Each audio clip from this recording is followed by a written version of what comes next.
Welcome back to Sleepless History, where we explore the past in soothing detail to help you drift into peaceful rest. I'm your host, and tonight we are talking about the Trojan War. Now, I want to be upfront with you about something from the very beginning, because I think it will actually help you relax into this story rather than tense up trying to sort out what is real and what is not.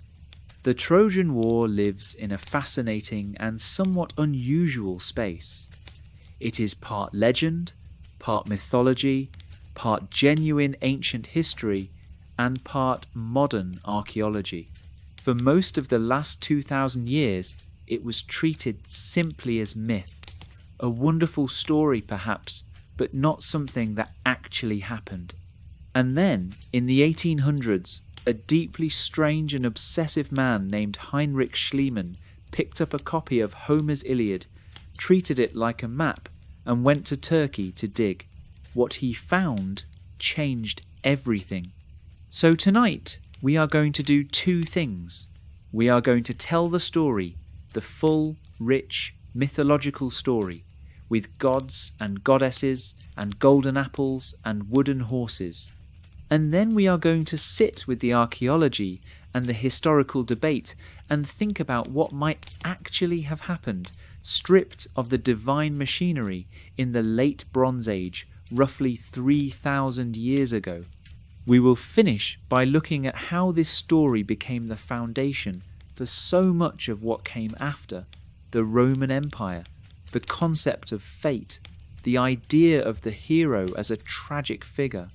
So much of the world you know traces a line back, one way or another, to the smouldering ruins of a city on the coast of what is now northwestern Turkey. If you enjoy this story, please don't forget to like the video and subscribe. It helps this channel grow and ensures I can continue creating these quiet spaces for you. Chapter 1. The Seeds of War Gods, Pride, and a Golden Apple. To understand how the Trojan War began, you need to go back to a wedding. Not the wedding of Paris and Helen. Not any mortal wedding at all, really. You need to go back to the wedding of a sea nymph named Thetis and a mortal king named Peleus. And you need to understand why this particular wedding, on the slopes of Mount Pelion in ancient Thessaly, set in motion a chain of events that would not reach its terrible conclusion for decades. Thetis was one of the Nereids, the 50 daughters of the ancient sea god Nereus. She was beautiful in the way that immortal things are beautiful, which is to say completely and devastatingly. She was also, according to several traditions, the subject of a prophecy. The prophecy said that Thetis would bear a son who was greater than his father. For the gods, this was a problem, a serious one. Zeus, the king of the gods, the thunderer, the one who sat at the top of everything, had his eye on Thetis. He found her beautiful. He was interested in the way that Zeus was always interested in beautiful women, which is to say completely and with little concern for anyone else's feelings on the matter. But then he heard the prophecy. If Zeus fathered a child with Thetis, that child would one day be greater than Zeus himself. And Zeus, who had overthrown his own father Cronus, who had overthrown his father Uranos before him, was not willing to continue that particular tradition. So Zeus made a decision. Thetis would not be allowed to marry a god. She would be given to a mortal. The son she bore would still be great, perhaps the greatest mortal who ever lived, but he would be mortal. He would grow old and die. He would not threaten the order of Olympus. The mortal chosen was Peleus, a king of the Myrmidons, a people from Thessaly who would themselves become famous through his son. Peleus was a hero in his own right, a man of courage and virtue, and he was considered worthy of the honour, which is how the Greeks tended to frame what was essentially Zeus arranging someone's marriage without asking either party. Getting Thetis to agree to the match was not straightforward. She was immortal. She did not particularly want to be bound to a mortal man. The myths say that Peleus had to wrestle her, and that Thetis transformed herself repeatedly to escape into fire, into water, into a serpent, into a lion, because she had the power of shape-shifting that belongs to some sea divinities. But Peleus held on. He was advised to hold on no matter what form she took, and he did, and eventually Thetis relented, or accepted, or simply stopped fighting. The language varies depending on who is telling the story and in what century. The wedding was celebrated on the slopes of Mount Pelion. It was a divine event. All of the Olympian gods were invited. They came bearing gifts. Apollo brought music. The muses sang. The centaur, Chiron, who would later be the tutor of the son born from this union, danced. It was, by all accounts, a magnificent celebration. All of the Olympian gods were invited. Almost all, anyway. There was one who was not. Her name was Eris. Eris was the goddess of discord, the goddess of strife and conflict, and the particular pleasure that some dark part of existence seems to take in watching things fall apart. She was not the kind of guest you invited to a wedding. She was difficult, chaotic. You could understand on one level why she was left off the guest list. She came anyway. She arrived at the feast uninvited, and the gods fell silent when they saw her, the way a room falls silent when someone enters who should not be there. And Eris, with a smile, produced a golden apple. She set it down among the assembled gods and goddesses, and on the apple were written 3 words, "For the fairest." Then she left, and the gods stared at the apple. Now, I want you to sit with this image for a moment before we go any further, because it is one of the most elegant narrative devices in all of mythology. 3 words, a piece of fruit, and in that moment, the seed of a war that would kill thousands of people was planted. It had not bloomed yet. There was nothing violent about a golden apple on a table, but the mechanism was in motion. Pride, vanity, the unwillingness of powerful beings to accept that someone else might be greater than them.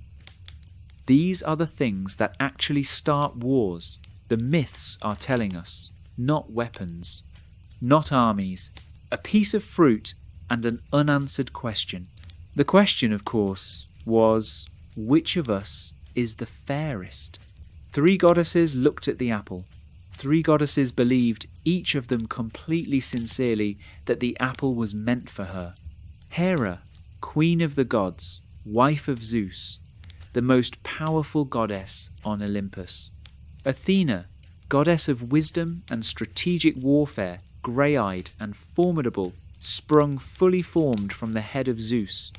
And Aphrodite, goddess of love and beauty, who perhaps had the most obvious claim, but who found that her obvious claim was not being acknowledged as readily as she expected. The 3 goddesses turned to Zeus to settle the matter. Zeus, who had the wisdom to know that no matter what he said, he was going to create a problem, declined.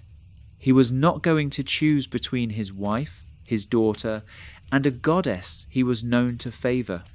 He was a great many things, but he was not that foolish. Instead, Zeus appointed a judge, a mortal, a young man who was, at the time, living as a shepherd on the slopes of Mount Ida, near the city of Troy. His name was Paris. And the choice of Paris was not random. Paris was actually a prince of Troy. He was the son of King Priam, the ruler of that great city on the coast, and his mother was the queen, Hecuba. But Paris had come into the world under a shadow. Before he was born, Hecuba had a dream, or in some versions, a prophecy was given to Priam that the child she was carrying would one day bring ruin to Troy. The city would burn because of him. Everyone in it would suffer. Priam, faced with this prophecy, made a terrible decision that parents in myths are always making. He decided that the child had to be removed. He gave the infant Paris to a servant with instructions to take him to the slopes of Mount Ida and leave him there to die of exposure. The servant could not go through with it. He left the child on the mountain, but he checked back. And when he returned and found that the baby had survived, some versions say he was nursed by a bear, which is the kind of detail myths give to destined heroes. The servant took the child in and raised him as his own. Paris grew up among the shepherds on the mountain, not knowing he was a prince. He was strong and handsome, extraordinarily handsome, in fact. And he had a reputation for making fair judgments in disputes among the herdsmen, which is presumably why Zeus remembered him when a dispute requiring a judge arose on Olympus. So the three goddesses descended to the mountain. Hera, Athena, and Aphrodite came to stand before a young shepherd who did not yet know that his entire life was a prophecy waiting to be fulfilled. The myths tell us that each goddess offered Paris a bribe. Hera, queen of the gods, offered him power, not merely the power of a king, but dominion. She offered him rulership over kingdoms, over peoples, over lands stretching to the horizon. If he named her the fairest, she would make him the most powerful mortal alive. Athena offered him wisdom and skill in battle. She would make him the greatest warrior the world had ever seen. She would give him glory on the battlefield, the respect of all soldiers, the tactical intelligence of a general born to the art of war. He would be invincible. Aphrodite offered him the most beautiful woman in the world. She would make that woman his. Paris chose Aphrodite. He gave her the golden apple, and in doing so, he made two very powerful goddesses his enemies for life. He also sealed the fate of Troy. The most beautiful woman in the world, according to Aphrodite's promise, was Helen, and Helen had a husband. Helen was the daughter of Zeus. Zeus had a habit of fathering children with mortal women, which is its own very long story, and her mother was Leda, a queen of Sparta. She was, from the moment the myths describe her, someone whose beauty creates problems, not because of anything she does necessarily, but simply because of what she is. The ancient Greeks had a complicated relationship with women of exceptional beauty. They admired it intensely while simultaneously treating it as a kind of dangerous force, like a fire that warms you until it burns everything down. By the time she was old enough to marry, Helen had suitors from across the Greek world. Every king, every prince, every hero who had heard her name wanted her. They came to Sparta from Mycenae, from Athens, from Crete, from Ithaca, from Thessaly. The list of men who sought Helen's hand reads like a catalogue of the great figures of the Greek heroic age. Her father, or rather her stepfather, the man who raised her, King Tyndareus of Sparta, had a problem. He needed to choose one of these men as Helen's husband, but he was terrified. If he chose one man, all the others would be furious. Kings and heroes with wounded pride were dangerous things. He was afraid that the rejection of so many powerful men would lead immediately to violence, to war, to the destruction of everything. It was Odysseus, who solved the problem. Odysseus, king of the small island of Ithaca, a man of extraordinary cleverness who features in this story in many capacities and always seems to be the one who finds the angle that no one else has seen. Odysseus was not himself the most favoured suitor for Helen. He had set his sights on a different woman, Penelope, who was also connected to the Spartan court, and so he came to Tyndareus with a proposal. Before Tyndareus chose a husband for Helen, all of the suitors should swear an oath. They should swear that whoever was chosen, they would accept it. And further, they should swear that if anyone ever attempted to take Helen away, or dishonour the marriage by any means, all the other suitors, every single one of them, would put aside whatever they were doing and come to the defence of the chosen husband. They would take up arms. They would fight together. This was the oath of Tyndareus, and every man there swore it. Every king, every hero, every man who had come to Sparta with marriage on his mind looked at the woman and said, "Yes, I will swear. Whatever is needed, I will come if called." Tyndareus chose Menelaus, king of Mycenae, or in some versions, shortly to become king of Sparta through the marriage itself. Menelaus was the brother of Agamemnon, the most powerful king in the Greek world, and the alliance was politically sensible. Menelaus was brave and honourable, if perhaps not the most brilliant or charismatic of the suitors. Helen became his wife. The other suitors dispersed. The oath was sworn and, for the moment, mattered not at all, because Helen was married and there was no reason to call anyone anywhere. Then Paris came to Sparta. He had, by this point, been recognized as a prince of Troy. A story, and there are several versions of exactly how it happened, reunited him with Priam and the old king, who had once tried to have him killed to prevent the prophecy from coming true, welcomed him back. He was once again a prince. He was in line to inherit, and he was extraordinarily handsome, and he had been promised the most beautiful woman in the world by a goddess. Whether Paris knew that Helen was spoken for before he arrived in Sparta is a question the different traditions answer differently. Some say he knew perfectly well and went anyway, counting on Aphrodite's promise. Some say he did not truly grasp the situation until he was already there and it was too late. Some say it did not matter, because the moment he saw Helen, the promise that Aphrodite had made was already pulling them together. What is consistent across virtually every version of the myth is what happened next. Paris was hosted as a guest by Menelaus. He was given the full hospitality of the Spartan palace.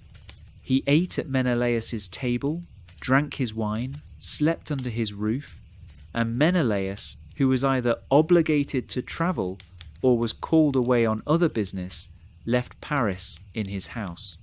And Paris, as a guest, under the protection and trust of his host, departed with Helen. Now, whether Helen went willingly or was taken by force is perhaps the single most debated question in all of Greek mythology. Different ancient authors take different positions. Homer, in the Iliad, is notably ambiguous. In some passages, Helen seems to regret leaving.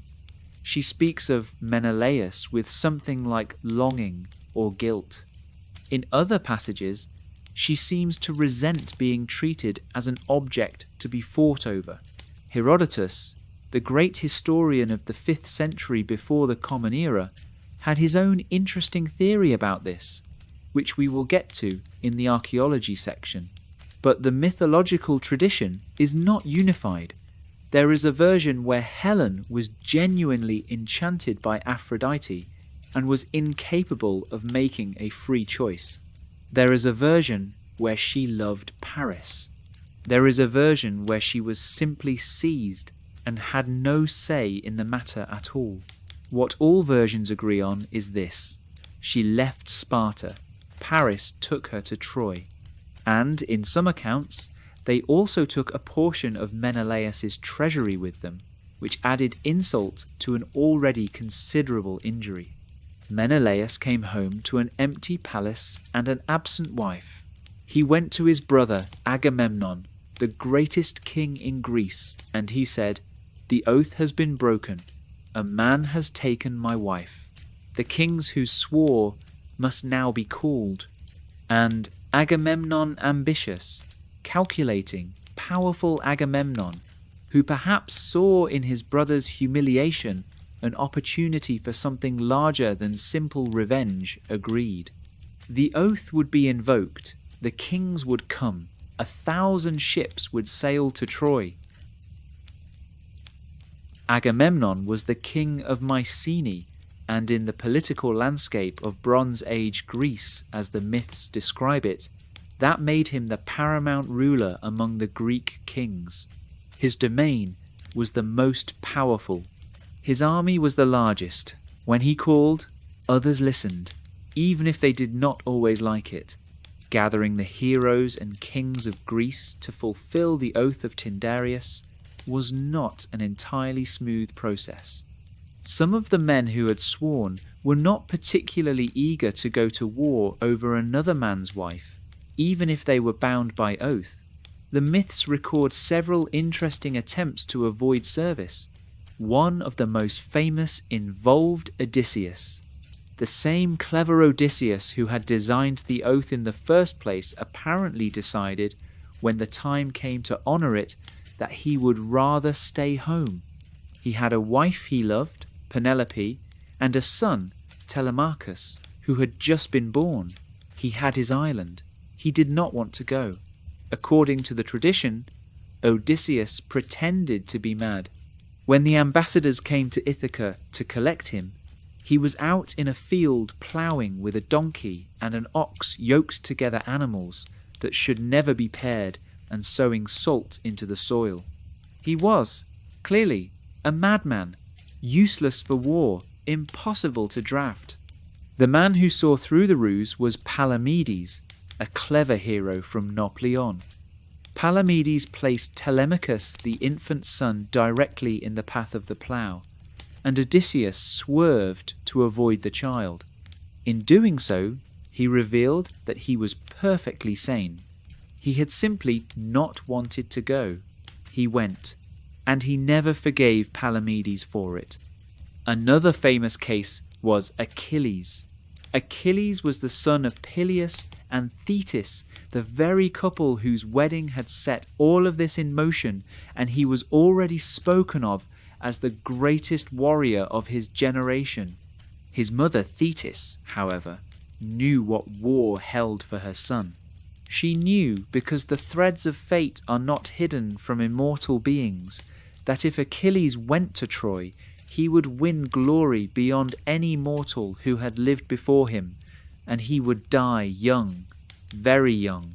So Thetis dressed her son as a girl and hid him among the daughters of King Lycomedes on the island of Skyros. Achilles lived there, disguised, for some period of time that the stories do not specify precisely. He apparently made himself useful enough in his disguise to father a childless son named Neoptolemus, which suggests that his situation was perhaps not entirely unpleasant. The Greeks needed Achilles. There was a prophecy, there was always a prophecy that Troy could not fall without him, and so Odysseus, clever Odysseus, was sent to find him. Odysseus arrived at the court of Lycomedes and presented a selection of gifts for the ladies of the court, beautiful things, delicate things, and hidden among them a sword and a spear. All of the girls looked at the jewels and the fine cloth. One of them went straight for the weapons. That was Achilles. He was found, and he went to Troy. He was 17 years old by some ancient reckonings. the fleet assembled at Aulis. This was a bay on the eastern coast of Boeotia, a natural harbour where ships from across the Greek world converged. Agamemnon was the commander-in-chief. The list of kings and heroes who came reads like the entire roster of Greek mythology.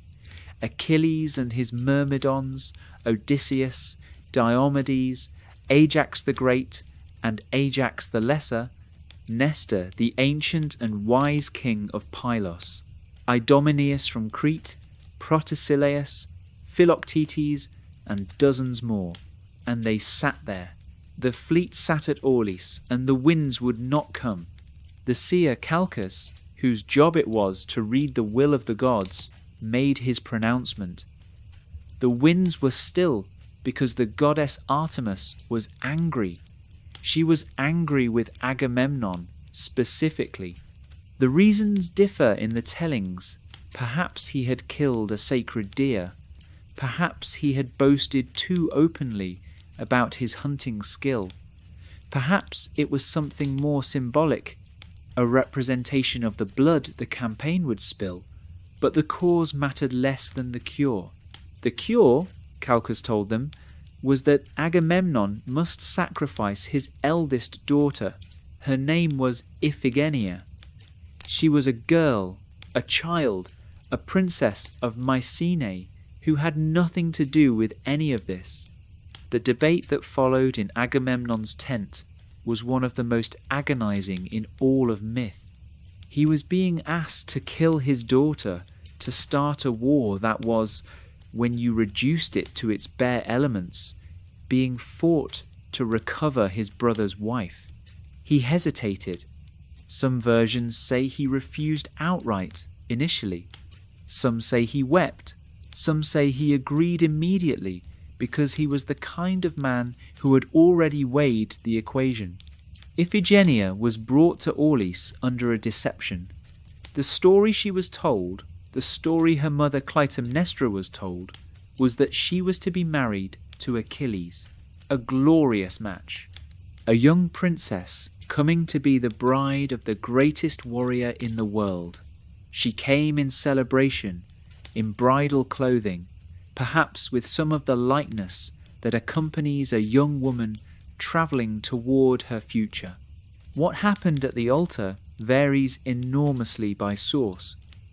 In the oldest traditions, Iphigenia was sacrificed. She was killed on the altar of Artemis, and the winds changed, and the fleet sailed.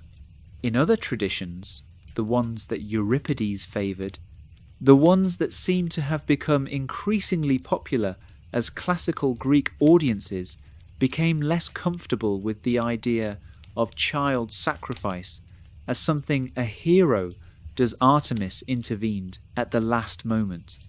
A deer appeared in Iphigenia's place. The girl was spirited away to become a priestess of Artemis in the distant land of Tauris, where she would spend years in service at the edge of the known world, waiting for a brother who would eventually come to find her. But her mother did not know about the rescue. Clytemnestra, waiting in Mycenae, was told that her daughter had died, had been killed on an altar, had been sacrificed by her husband to get a favourable wind so that he could go fight a war. Clytemnestra's grief became something else. It became a cold and patient and absolutely certain fury. She did not forget. She did not forgive. She waited. We will come back to Clytemnestra. She matters enormously to what comes after. The fleet landed on the shores outside Troy, and immediately things went badly. Protesilaus, a hero from Thessaly, was the first man ashore either by eagerness or by lot. The stories differ, and he was killed almost immediately by Hector, the greatest Trojan warrior, son of Priam. There was a prophecy that the first man to set foot on Trojan soil would be the first man to die. Protesilaus either did not know the prophecy or did not care. Either way, his wife became a widow before the war had properly begun. The Greeks established their camp on the beach near their ships. Troy was a city walled and fortified on a hill above the plain. The Trojans were inside, the Greeks were outside. And here is something that the grand epic narrative of the Trojan War tends to obscure. For most of those 10 years, very little happened. This is not a dramatic statement. It is actually important for understanding the war, and it is important for understanding the Iliad, which does not actually cover 10 years. The Iliad covers a few weeks, a few extraordinary weeks in the 10th year, when everything that had been building finally came to a head. But for 9.5 years before those weeks, the war was largely a stalemate. The Greeks could not take the city. Troy's walls were legendary. They were said to have been built by the gods themselves, specifically by Poseidon and Apollo, who served Laomedon, an earlier king of Troy, for a period of mortal service as a punishment from Zeus. The walls they built were divine in their construction, massive and seemingly impenetrable. Every direct assault failed. The Trojans could not drive the Greeks away. The Greek fleet controlled the sea. The Greek camp was fortified. Every sortie from the city met resistance. The war settled into a rhythm of raids and skirmishes, of individual duels on the plain between the walls and the beach, of sieges and counterattacks that cost lives without breaking the fundamental deadlock. The Greeks raided the surrounding countryside. They could not starve Troy out easily, because Troy had its own territory and allies who could supply the city from the landward side. So instead, the Greeks systematically attacked Troy's allies, the cities and kingdoms that formed its network of support across the region. Achilles led many of these raids. He was extraordinarily good at them. He sacked dozens of cities, took vast quantities of plunder, and enslaved the populations he found there. Among the women taken in these raids were two who would become central to the disaster that the Iliad actually describes. One was a woman named Chrysis, daughter of a priest of Apollo named Chrysis. She was given to Agamemnon as a prize of war. The other was Briseis, a woman from Lyrnessus, a city Achilles had sacked, who was given to Achilles. For 9.5 years, the war dragged on. Men died every day in ones and twos, and sometimes in hundreds when a major engagement happened. Heroes rose and fell. Alliances shifted. Trojans came and went as allies of varying reliability, but the walls stood, and the fleet stayed on the beach. And then, in the 10th year, the whole thing cracked open. The poem opens with a declaration, not a scene, not a character, not even a setting, a statement of subject. Sing, O goddess, the anger of Achilles, son of Peleus, that brought countless ills upon the Achaeans.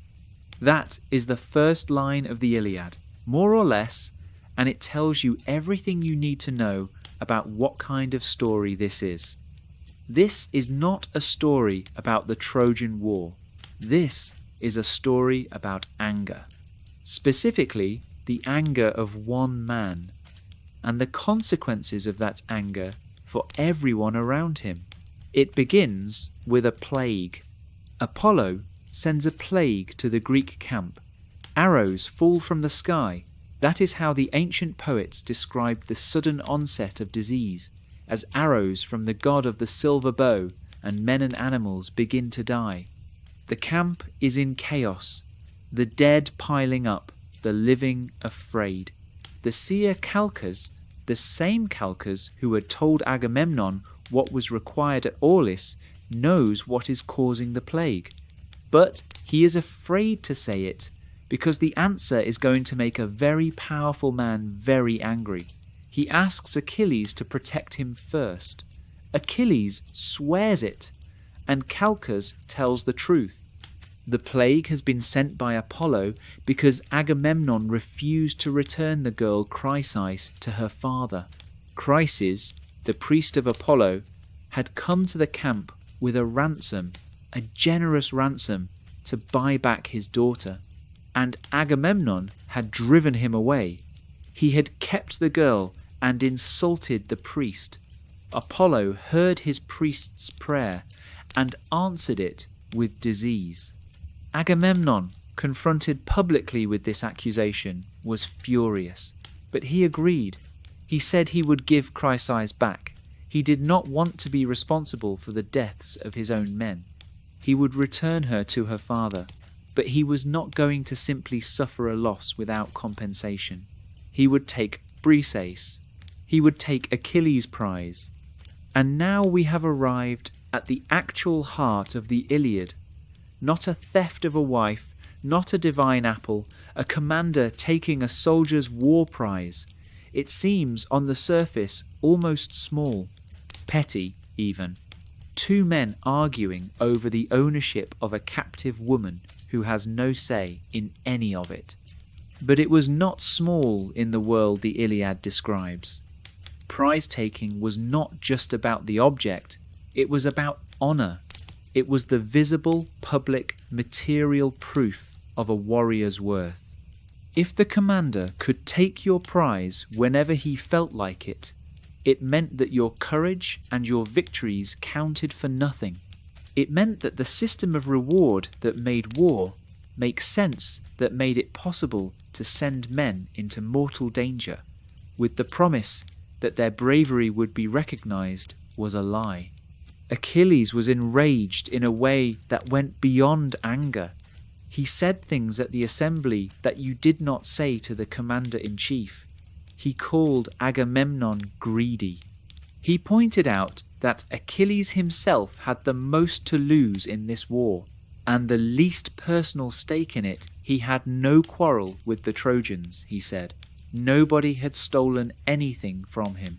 He was fighting for Agamemnon's brother's honour, and this was the thanks he got. He nearly drew his sword on Agamemnon right there in front of everyone. He had his hand on the hilt. The goddess Athena, visible only to him, appeared and grabbed him by the hair and pulled him back.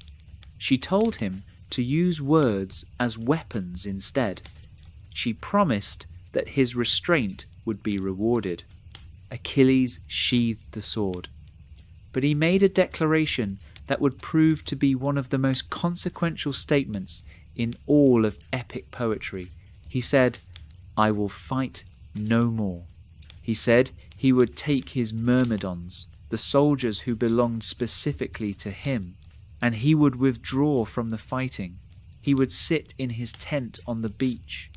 And when the Greeks suffered for the loss of him, because they would suffer, he was certain of that. Then Agamemnon would know the true worth of what he had thrown away. Briseis was taken from Achilles' tent by Agamemnon's heralds. Achilles did not resist. He went to the shore and he called to his mother Thetis, who came to him from the sea, the way a mist rises, and he wept and told her everything. He reminded her that his life was fated to be short. He asked her to use her influence with Zeus to ensure that the Greeks suffered until they begged Achilles to return. Thetis went to Zeus. Zeus agreed, because he owed Thetis a favour from a much older story, and because the machinery of fate required him to agree. The Greeks suffered. Without Achilles, the Greek assault on Troy faltered.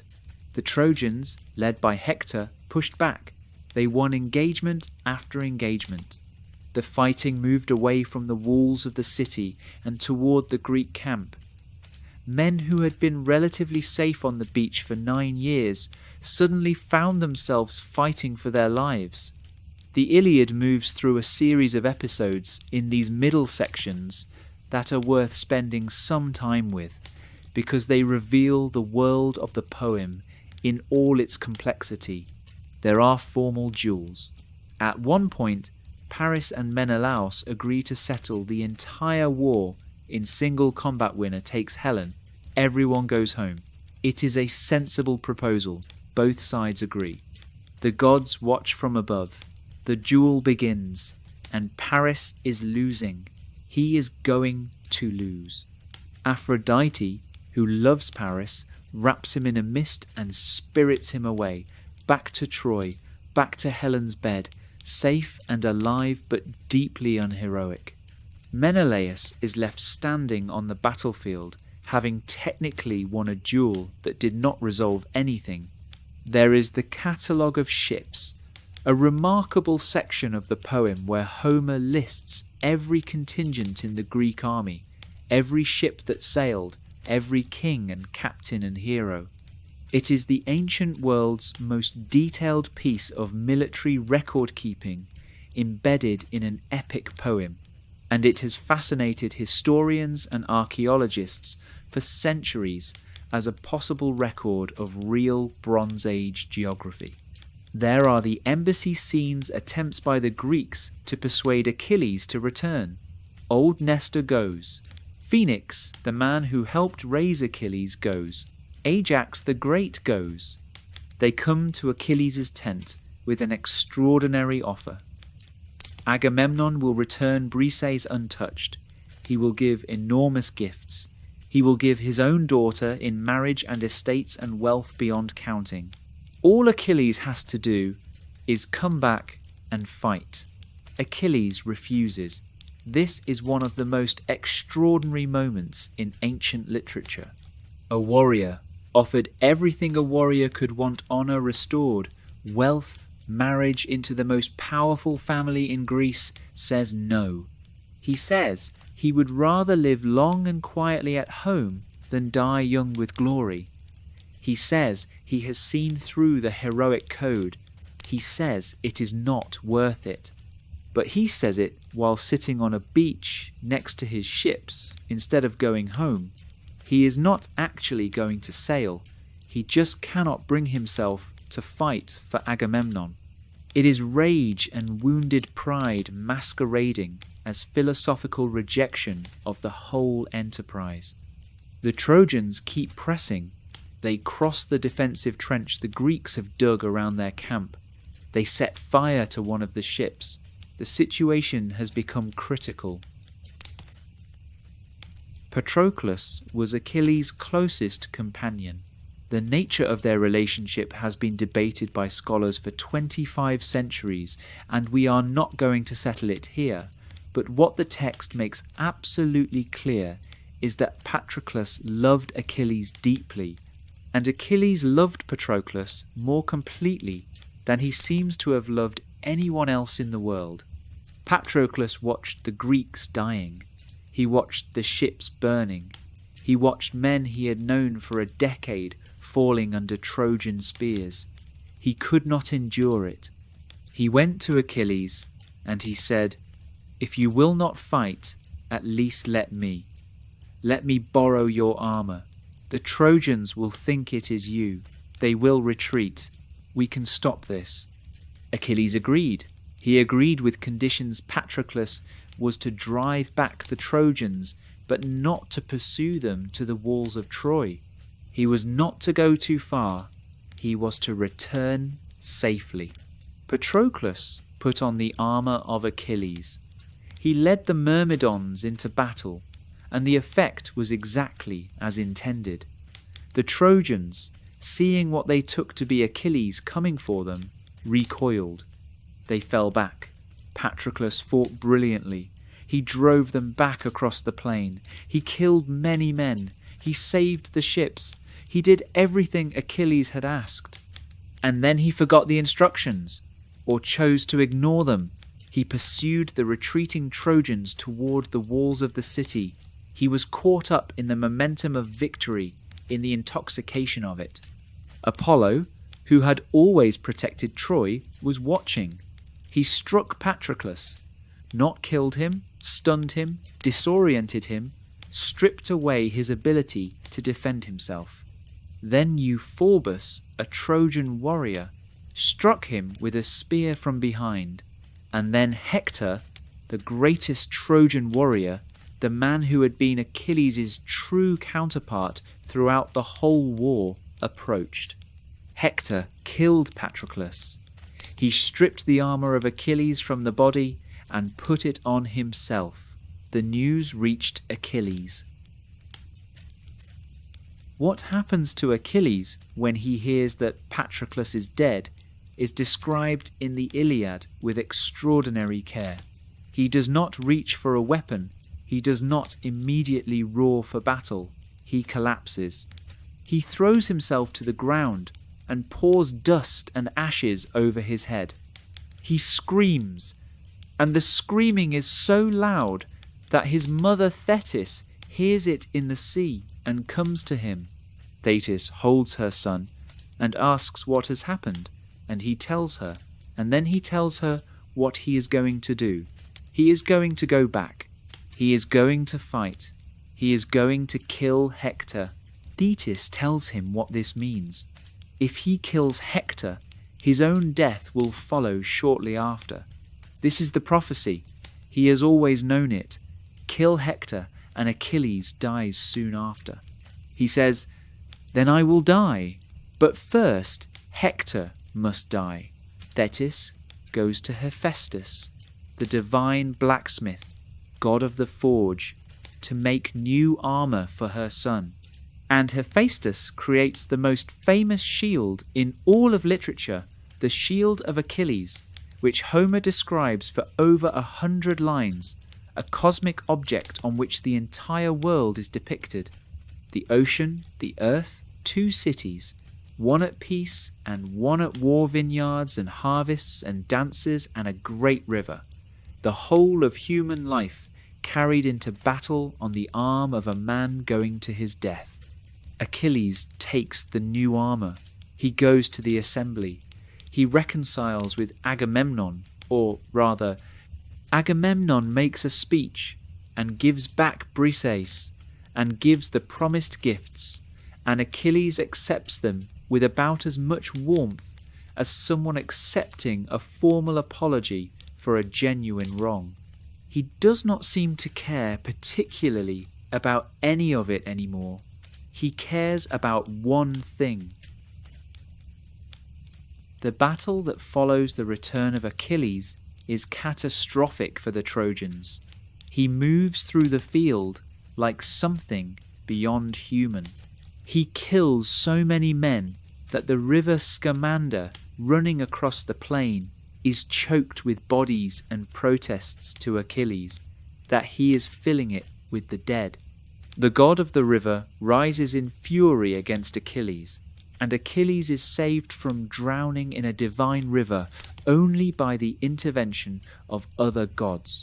The Trojans flee to the city. Hector, alone among them, does not retreat. He stands outside the gates.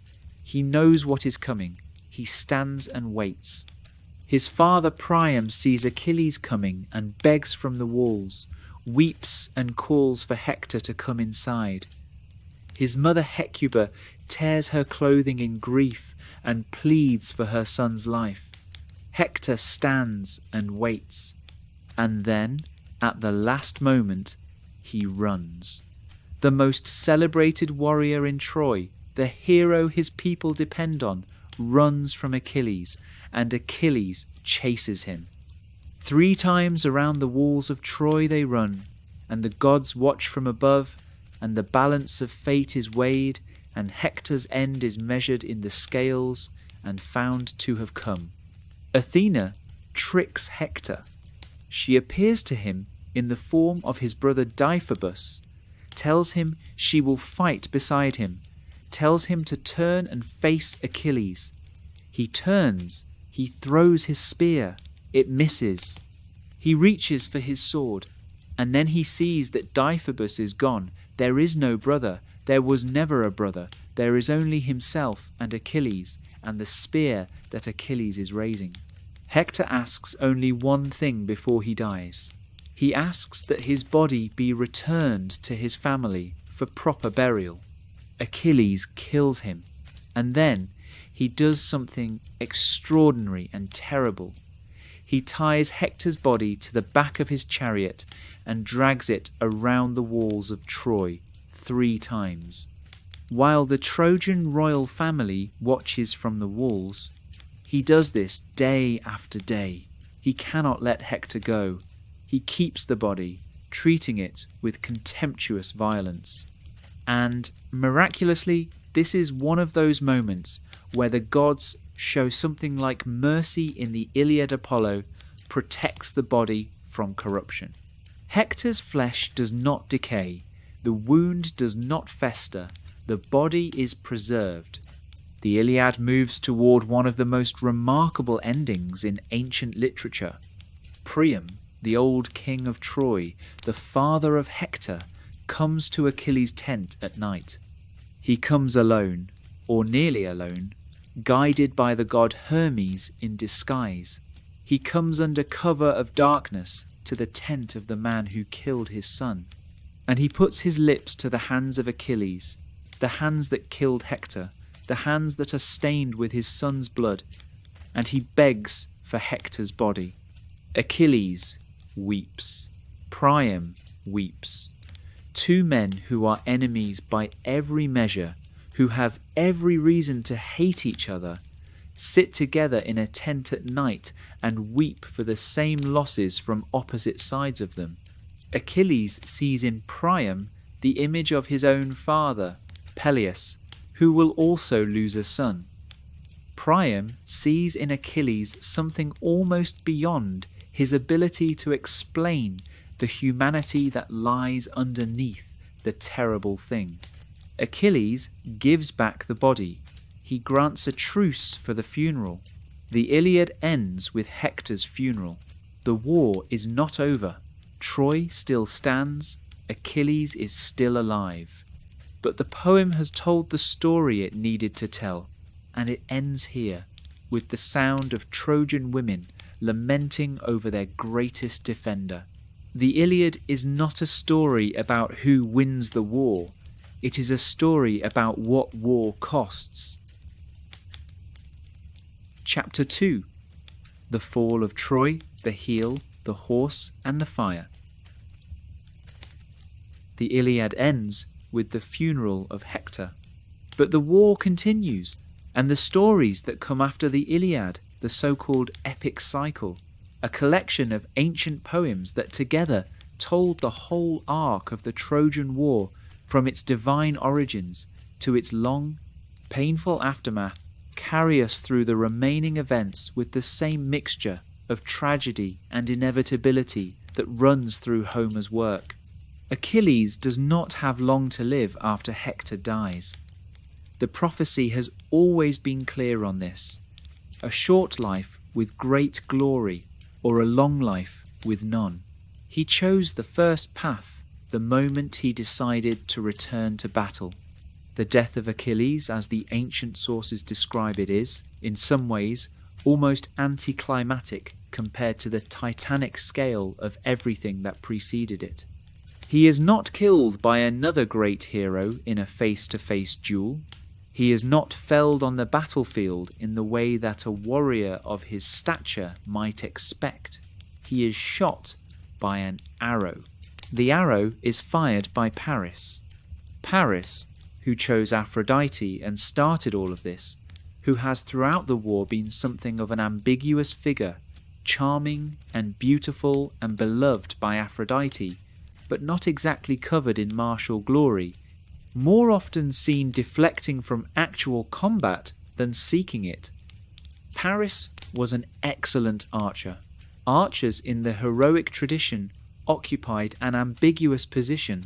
The bow was considered a somewhat less honourable weapon than the spear, a weapon for men who preferred to kill from a distance rather than stand face to face with their opponent.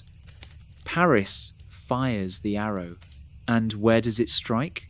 It strikes Achilles in the heel, the one vulnerable spot. Because here we need to visit another tradition, not present in the Iliad, but preserved in later sources about the nature of Achilles' invulnerability. When Achilles was an infant, his mother Thetis, knowing his fate, sought to protect him. She took the baby to the river Styx, the river that flows through the underworld, the river of the dead, whose waters have power beyond anything in the mortal world, and she dipped him in it. The water of the Styx made his skin invulnerable. Everywhere the water touched him, he could not be wounded. No weapon could pierce him. But she was holding him by the heel, one hand gripping his small ankle, keeping him from sinking into the dark water, and the heel she was holding stayed dry. This is the detail, this is the image that has passed out of mythology and into everyday language. Achilles' heel, the single point of vulnerability in an otherwise invincible person, the weakness that negates all the strength. We still use that phrase today when we talk about the one flaw that undoes someone. Apollo, who had always protected Troy, who had always been an enemy of the Greek cause, guided the arrow. Whether he guided Paris's aim directly, or whether Paris simply got very lucky, or whether it was fate operating through both of them at once, the arrow found the heel, and Achilles fell. There are different accounts of his last moments. Some say he died on the battlefield. Some say he was helped back to the Greek camp and died there surrounded by his myrmidons. Some say he was still fighting when the arrow hit him, that he pulled the arrow out himself and kept fighting until the wound overtook him. The image of Achilles refusing to stop even with an arrow in his heel has a kind of desperate appropriateness to it. His armour was claimed by two men, Ajax the Greater, the massive warrior from Salamis, who had been one of the most reliable fighters in the Greek army throughout the war, and Odysseus. There was a formal contest, a kind of posthumous competition, to decide who would inherit the armour of the greatest warrior who ever lived. The Greeks awarded it to Odysseus, apparently on the grounds that Odysseus had contributed more to the war effort through cleverness than Ajax had through strength. Ajax, who had carried Achilles' body off the battlefield while Odysseus fought off the Trojans, could not bear the injustice. He went mad. In his madness sent by Athena, who favoured Odysseus, he attacked a herd of livestock, imagining them to be his enemies. He killed sheep and cattle, believing he was killing Agamemnon and Odysseus. When his mind cleared and he understood what he had done, the shame was unbearable. Ajax took his own sword and fell on it. He died on the shores of Troy, not in battle, but from wounded pride. Another casualty of the honour code that the whole war had been fighting over. Even after Achilles was dead, Troy still stood. The walls still held. The Greeks were running out of heroes and running out of ideas. There were prophecies. There were always prophecies about what else was required before Troy could fall. The Greeks needed several things that they did not yet have. One was the bow and arrows of Heracles. These weapons had been left to Philoctetes, a hero who had been part of the original expedition from the very beginning. But on the way to Troy, 10 years earlier, Philoctetes had been bitten by a snake on the island of Lemnos. The wound would not heal. It festered and rotted and smelled appalling, and his cries of pain were disrupting the religious rites the army needed to perform. The Greeks had made a terrible decision. They had abandoned him. They had sailed away and left Philoctetes on Lemnos, alone, for 10 years, with a putrefying wound, surviving by hunting with the divine bow. Now they needed him back. Odysseus and Neoptolemus, the son of Achilles, who had been retrieved from Skyros where his father had hidden him, were sent to Lemnos. The mission was delicate. Philoctetes hated Odysseus, and had every reason to. The story of how Odysseus and Neoptolemus navigate this situation with deception and then conscience, and eventually with the intervention of Heracles himself, speaking from beyond death, was the subject of one of Sophocles' most psychologically complex plays. Philoctetes came back. He was healed somehow, either by divine intervention or simply by the passage back to Troy. He brought the bow. He shot Paris. Paris died. The war was not over. But Paris died, which created its own complications in Troy, because several of Priam's sons competed to take Helen as their own after Paris's death. Deiphobus won that particular contest, and Helen became his wife, though accounts differ on how willingly. The other thing the Greeks needed was the Palladium. This was a sacred wooden statue of Athena that was kept in Troy and was believed to protect the city. As long as it remained within the walls, Troy could not be taken. Odysseus and Diomedes crept into the city at night, a daring raid, a very dangerous piece of intelligence work, and stole it. And still, Troy did not fall. The city held, the walls held. It was Odysseus who came up with the plan. It was always Odysseus. The plan was this: build a horse. A giant wooden horse, hollow inside, large enough to conceal a select group of the best Greek warriors in its belly. Leave it on the beach. Sail away. Make it look like the Greeks had given up and gone home. Inside the horse, hidden in the darkness, would be Odysseus and perhaps 24 or so of the finest fighters. The exact number varies by source. Some say 20, some say 30, some accounts go higher, but the idea was the same. A small, concentrated, elite group waiting. The horse would need to be presented as something that the Trojans would want to bring inside their city. The solution was to make it sacred, or apparently sacred, to Athena. It was built with divine dimensions, designed to be a votive offering to the goddess in exchange for a safe sea voyage home. A man named Sinon was left behind when the Greek ships sailed. He was found by the Trojans and brought before Priam, and he told a carefully constructed lie. He said that the Greeks had tried to sacrifice him and he had escaped.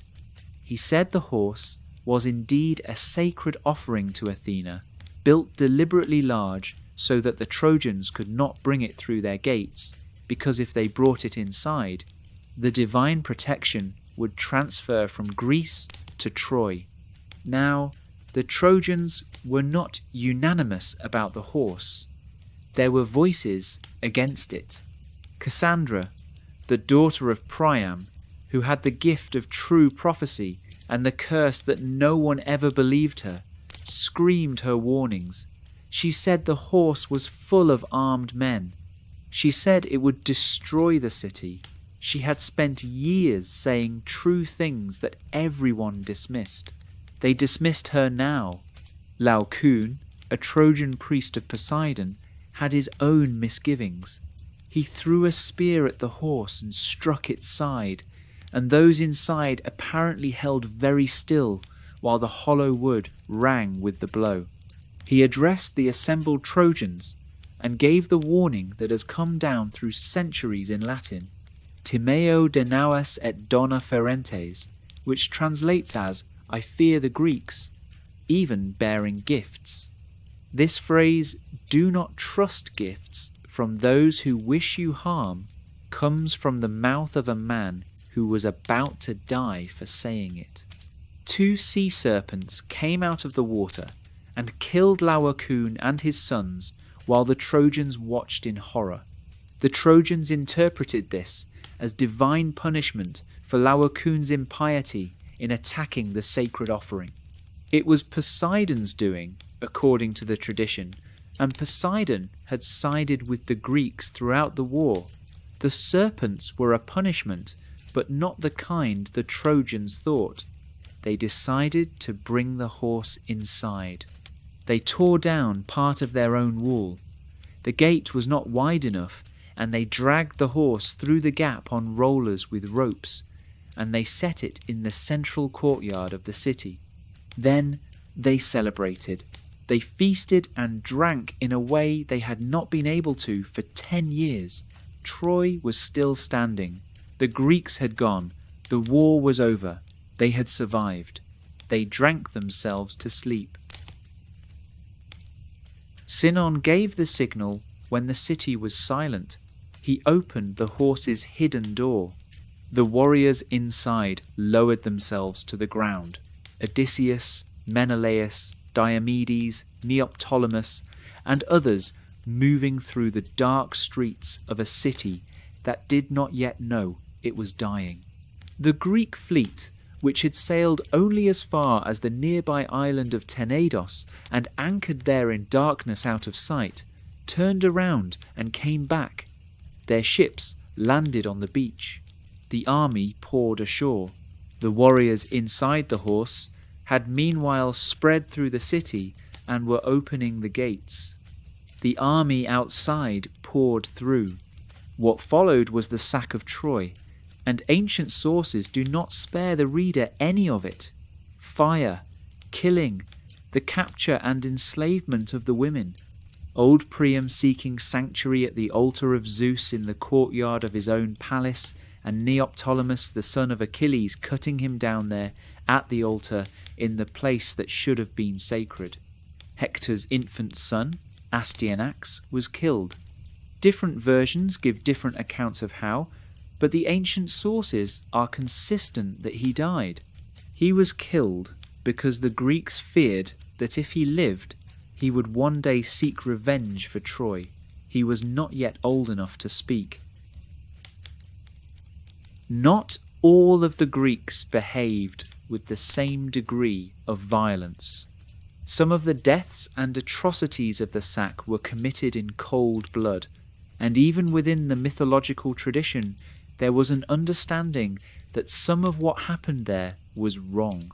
Ajax the Lesser, not the great Ajax from Salamis, who had already died, but a smaller and much less honourable figure from Locris, committed an act that the gods would not forgive. In the confusion of the sack, Cassandra sought sanctuary at the statue of Athena inside the temple. She embraced the statue, seeking the goddess's protection. Ajax tore her away and violated her at the foot of the statue. This was sacrilege. This was an offence not merely against a woman, but against Athena herself, in Athena's own house. The Greeks, several of whom witnessed it, were appalled, but they did not punish Ajax. They were too deep in the frenzy of the sack, or too uncertain of their own standing to act against a man of his status. Athena did not forget. She never forgot anything. The goddess, who had been the Greeks' patron throughout the war, now became their enemy, or the enemy of those who had not punished Ajax. On their way home, she would make the sea their enemy too. Let me spend a moment with the women of Troy, because they represent what the myths acknowledge as the true, irreducible human cost of war. The men in these stories get to die in battle. They get to choose, in some sense, to fight or flee, to stand or surrender. The women get no such choices. Hecuba was the queen of Troy. She was the wife of Priam, who had been killed at his own altar. She was the mother of Hector, who had been killed and dragged behind a chariot. She was the mother of Paris, who had started all of this. She was the mother of Cassandra, who had been violated. She was the grandmother of Astyanax, who had been killed. She lost everything, every single thing, and then she was taken as a slave. There is a tradition, preserved in later sources, that tells of Hecuba's last transformation. She was taken to Thrace as the property of Odysseus, and in Thrace she discovered that her last surviving son, Polydorus, who had been sent there for safety before the war ended, had been killed by the Thracian king Polymestor for his gold. At that point, Hecuba, who had endured everything else, broke. She attacked Polymestor. She gouged out his eyes. And then she was transformed into a dog, running along the shoreline, howling. That is how Euripides tells part of the story in his play about Hecuba. She was a queen. She became a dog. And the howling she made was so terrible that it gave a point on the Thracian coast its name. Andromache was the wife of Hector. She had watched her husband die from the walls, had seen his body dragged behind the chariot. Her son, Astyanax, was dead. She was assigned as a prize to Neoptolemus, the son of the man who had killed her husband. She was taken to Thessaly to become the property of her husband's killer's son. She bore him children. She survived.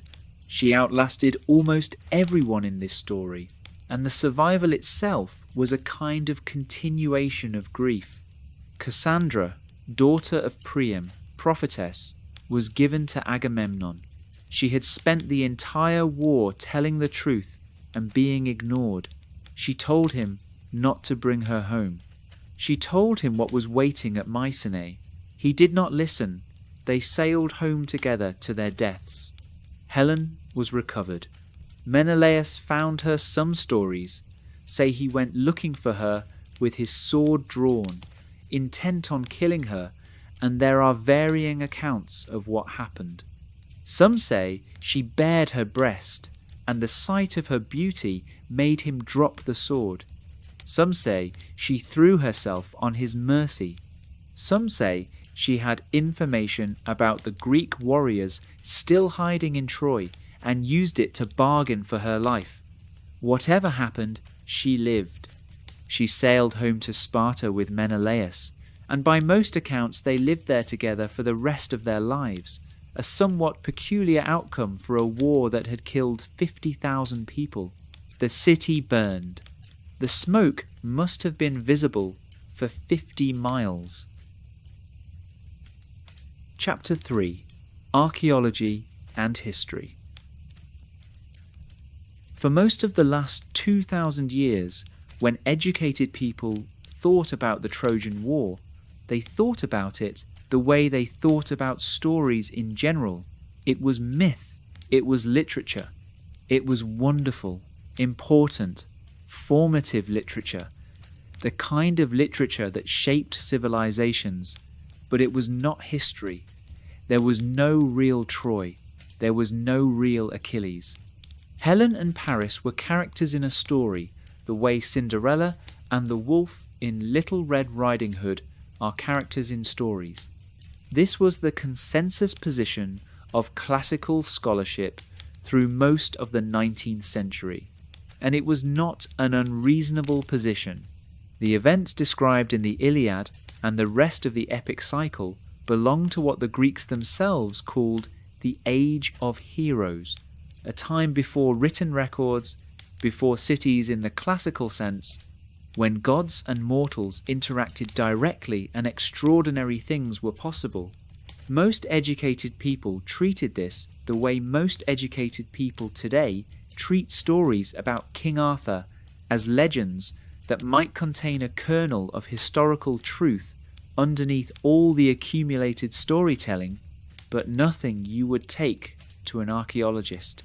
And then Heinrich Schliemann took the Iliad to an archaeologist, or rather, he was the archaeologist, more or less. Heinrich Schliemann was born in 1822 in Neuberkow, a small town in what is now northeastern Germany, then part of the Duchy of Mecklenburg-Schwerin. His father was a Protestant minister who told his children stories about ancient Greece and Troy, and young Heinrich apparently decided, according to his own later memoirs, which were not always entirely reliable, that Troy was real and he was going to find it. He was not, by the standards of his day or ours, a trained archaeologist. He was, extraordinarily, a self-made millionaire.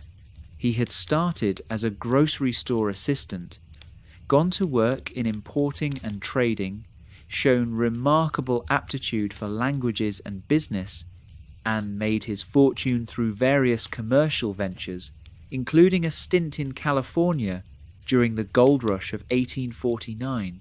He could apparently speak something like 12 or 15 languages, depending on which account you read, and he learned them by a method of immersive self-teaching that he described in detail, and that was genuinely innovative.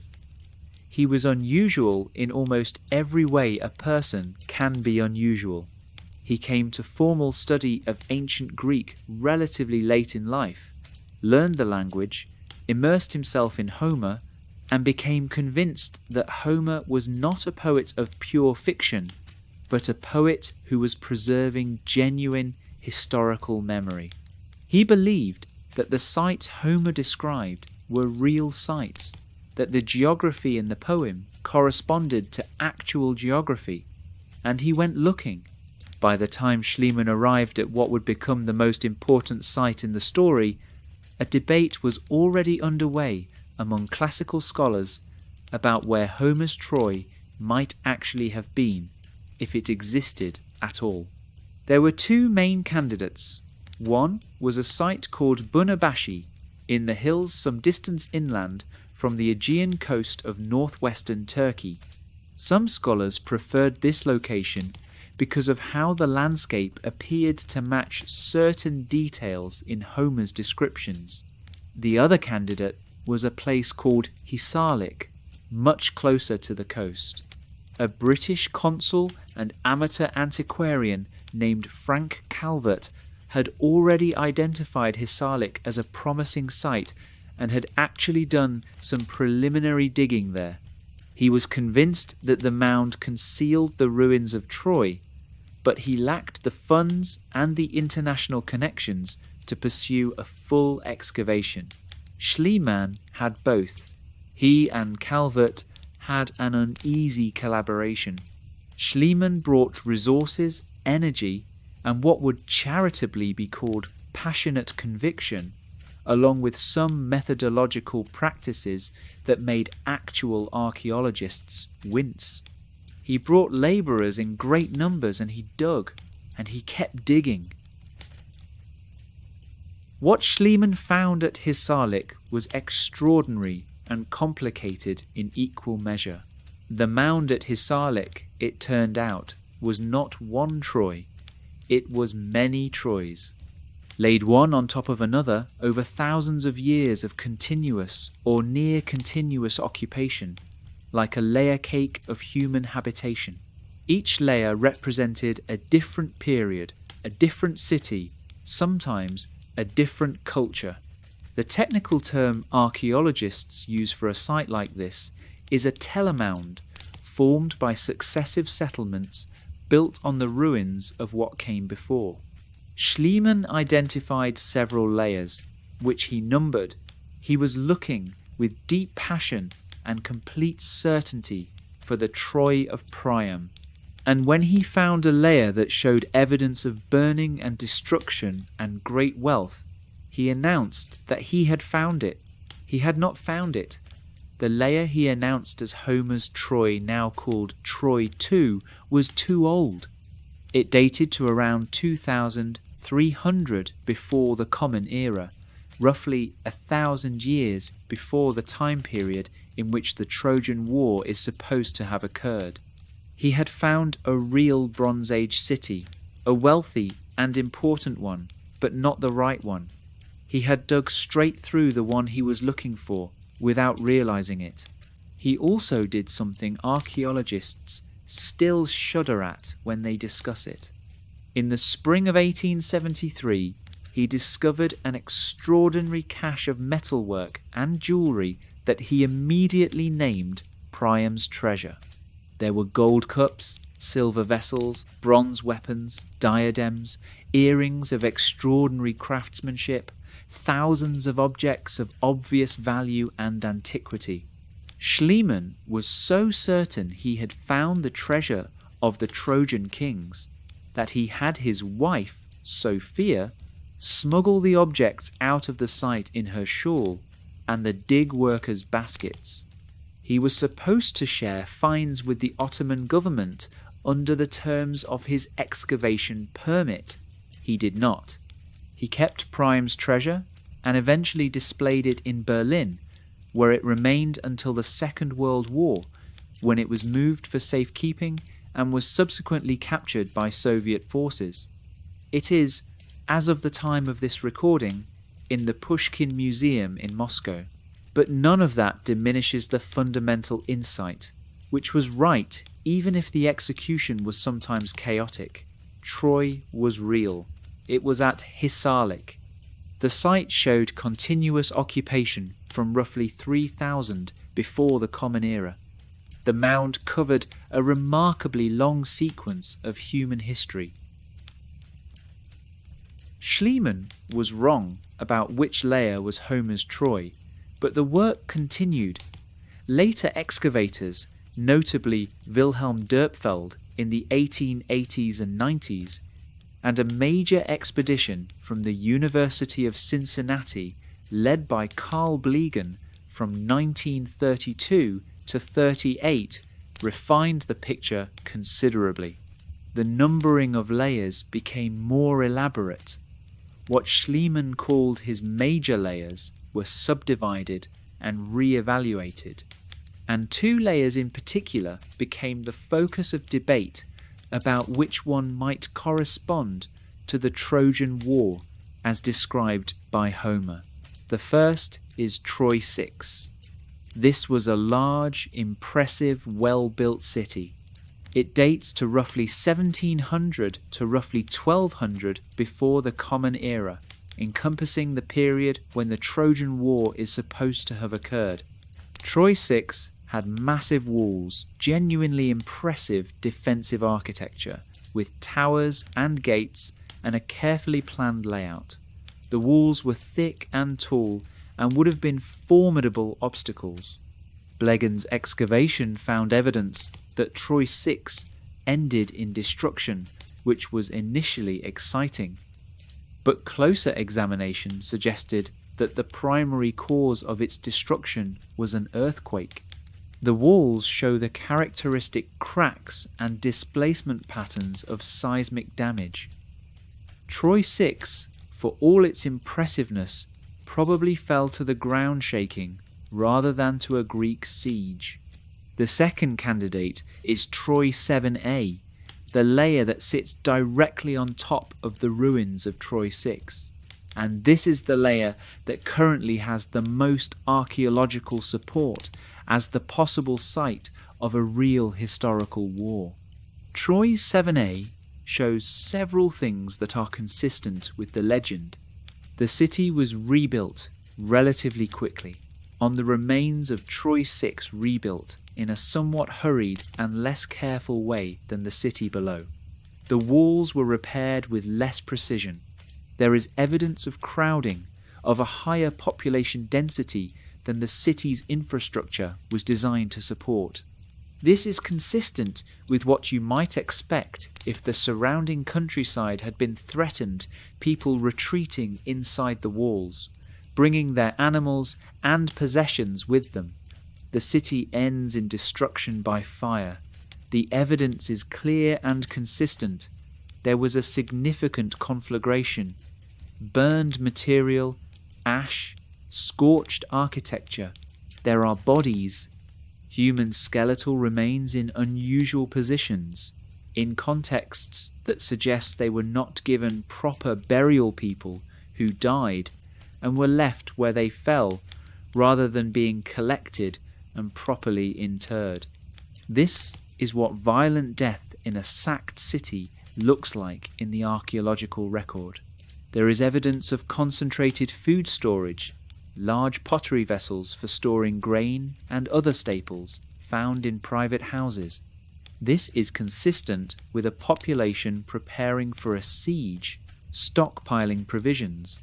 The date for Troy 7a's destruction is roughly 1180 before the Common Era, give or take a few decades depending on the method of calculation. This places it neatly in the period of the Late Bronze Age collapse, a catastrophic and still somewhat mysterious series of events that brought down multiple major civilizations across the eastern Mediterranean around 1200 to 1100 before the Common Era. The Hittite Empire collapsed, Mycenae was destroyed, the palace cultures of the Aegean fell, Egypt survived but was severely weakened. It was one of the most significant civilizational disruptions in ancient history, and somewhere in that period, a city on the coast of northwestern Turkey was burned. Later excavations, particularly those led by Manfred Kaufmann from the University of Tübingen, beginning in the 1980s and continuing until his death in 2005, expanded the picture of Hisarlik considerably. The site is larger than Schliemann and his successors had realized. The citadel they had been excavating, the High Mound, was just the upper city, the administrative and religious center. Below it, spreading out across the surrounding terrain, was a substantial lower city, probably housing the bulk of the population. When you include the lower city, Troy was a city of meaningful size. Kaufmann estimated a population in the range of 5,000 to 10,000, which would make it one of the largest cities in the region for its time period. Now we need to travel some distance east. We need to talk about the Hittites, because some of the most compelling external evidence for a historical basis for the Trojan War does not come from Greek sources at all. It comes from the archives of an empire most people today have never heard of. The Hittites were a major power of the Late Bronze Age. Their empire was centered in Anatolia, which is roughly the territory of modern Turkey, and at its height in the 14th and 13th centuries before the Common Era, it was one of the great powers of the ancient world, corresponding and competing with Egypt, with Babylon, with the kingdoms of the Levant. They left extensive written records. They were excellent administrators and record keepers, and they wrote in a language called Hittite, using the cuneiform script borrowed from the Mesopotamian tradition on clay tablets that have been preserved in remarkable numbers. And in these Hittite archives, there are references to places and peoples that scholars have identified with increasing confidence as corresponding to the world of the Trojan War. The Hittites referred to a kingdom or region in western Anatolia as Wilusa. The linguistic connection between Wilusa and Ilion Ilios, another name for Troy used frequently in Homer, is one that linguists have found compelling, though it requires some understanding of how names shift over time between languages and how the Greek letter combinations map onto Hittite phonology. Wilusa was on the northwestern edge of the Hittite sphere of influence. It was not part of the Hittite heartland, but it was in a zone that the Hittites regarded as within their diplomatic and political reach. The texts mention a king of Wilusa. One name that appears is Alexandru, and again, the linguistic connection to Alexandros, which was Paris's other name. Paris was also called Alexander or Alexandros in the epic tradition, is one that scholars find suggestive, though with appropriate caution. One Hittite text refers to a treaty with Wilusa. Another refers to hostilities involving Wilusa. There is reference to a city there with a remarkable defensive feature, an underground tunnel, which is particularly interesting because excavations at Hisarlik have actually found a Bronze Age underground tunnel beneath the lower city, apparently associated with water supply. Detail by detail, the picture accumulates. The other crucial term in the Hittite archives is ahiawa.